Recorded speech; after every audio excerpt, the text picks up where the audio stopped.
प्लासी का युद्ध जो था, मतलब ये देखिए गया नवाब सिराजुद्दौला और लॉर्ड क्लाइव, उसके साथ में कुछ सिराजुद्दौला के विश्वासघात लोगों के मध्य हुआ था। देखिए अब जो है, अब देखिए 5 जून 1757 को अंग्रेज और षड्यंत्रकारी में कौन कौन से देखिए, राय दुर्लभ, मीर जाफर और जगत सेठ, इनके बीच में एक संधि हुई और संधि में यह निश्चित हुआ कि जो है अगला नवाब मीर जाफर बनेगा। मतलब देखिए जो है प्लासी के युद्ध से पहले जो है लॉर्ड क्लाइव ने क्या करा, डिवाइड एंड रूल, फूट डालो राज करो। एक बार क्या हुआ था, मतलब हुगली नदी के किनारे जो है लॉर्ड क्लाइव और नवाब सिराजुद्दौला की सेना में मुठभेड़ हो गई है। उसमें सेना का नेतृत्व जो है नवाब सिराजुद्दौला की तरफ से मोहन सिंह कर रहे थे। देखिए उस समय यह है बहादुर सेना पर इतनी बहादुर से लड़ा कि मतलब जो है वहां पर क्लाइव की सेना हार गई और क्लाइव को अपने प्राण बचाने के लिए घास फूस के नीचे छुपना पड़ा। अब क्लाइव को अच्छी तरह समझ आ रहा था कि मतलब जो है नवाब सिराजुद्दौला को हराना इतना आसान नहीं है, इसका तो फिर वही है डिवाइड एंड रूल, फूट डालो और राज करो।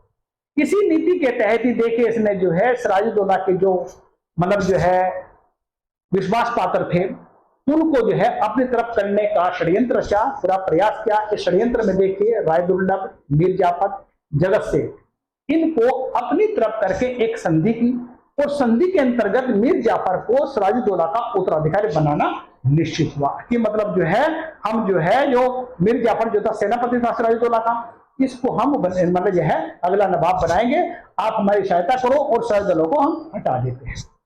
वहीं पर षड्यंत्र की योजना पूरी करने के बाद लॉर्ड क्लाइव ने नवाब सिराजुद्दौला से युद्ध छेड़ने का बहाना ढूंढना शुरू कर दिया।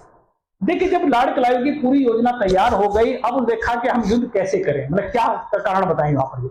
अब जो है ढूंढना शुरू कर दिया तो वहीं पर नवाब ने अली नगर की संधि का उल्लंघन का आरोप लगाया। यानी नवाब पर जो है इसने जो हमारे बीच अलीनगर की संधि हुई थी या कलकत्ता की जो संधि हुई थी उसका तुम पालन नहीं कर रहे हो, उसका उल्लंघन कर रहे हो और उस उल्लंघन के तहत यहाँ पर जो है लॉर्ड क्लाइव ने ये नवाब सिराजुद्दौला पर आरोप लगाया गया। वहीं पर देखिए लॉर्ड क्लाइव ने एक सेना के साथ नवाब की राजधानी मतलब जो है राजधानी मतलब नवाब सिराजुद्दौला की राजधानी कौन सी, मुर्शिदाबाद की ओर प्रस्थान किया और वहीं पर जो है सूचना मिलने के पर नवाब सिराजुद्दौला ने भी अपनी सेना लेकर आगे बढ़ा और प्लासी के मैदान में दोनों सेनाएं आमने सामने हो गई। वर्तमान जो प्लासी है यह बंगाल के नादिया जिला में भागीरथी नदी के किनारे पर स्थित है। वहीं पर देखिए 23 जून 1757 को मुर्शिदाबाद के दक्षिण में 22 मील दूरी पर स्थित प्लासी नामक गांव में दोनों सेना आपस में टकराई। इस युद्ध में अंग्रेजों की सेना का नेतृत्व लॉर्ड क्लाइव कर रहा था और नवाब सिराजुद्दौला के लगभग 4500 सैनिक मीर जाफर, यार तलीफ और मोहनलाल के अधीन भेजे गए या ये नेतृत्व कर रहे थे। नवाब सिराजुद्दौला की एक अग्रणी टुकड़ी का नेतृत्व मीर मदान और मोहन सिंह कर रहे थे। वहीं पर देखिए प्लासी के युद्ध में केवल मीर मदान और मोहनलाल ही नवाब सिराजुद्दौला के विश्वास पात्र रहे, बाकी सारे जो है इसके खिलाफ या इनके जो है विश्वासघात करने लग गए हैं। वहीं पर देखिए मीर मदान रणभूमि में ही मारा गया। प्लासी के युद्ध का एक निर्णायक युद्ध था जिसमें अंग्रेजी विजयी हुए। 24 जून 1757 को मीर जाफर मुर्शिदाबाद पहुंचा और वहीं 4 दिन बाद 28 जून 1757 को लॉर्ड क्लाइव द्वारा ही मीर जाफर को बंगाल का नवाब घोषित कर दिया।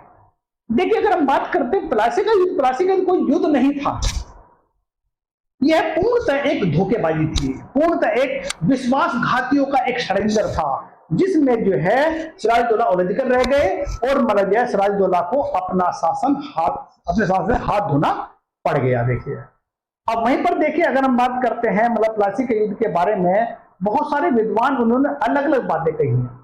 वहीं पर देखिए के.एम. पणिकर ने लिखा है प्लासी का युद्ध एक ऐसा व्यापार था जिसमें बंगाल के धनवान सेठों और मीर जाफर ने नवाब को अंग्रेजों के हाथ में बेच दिया।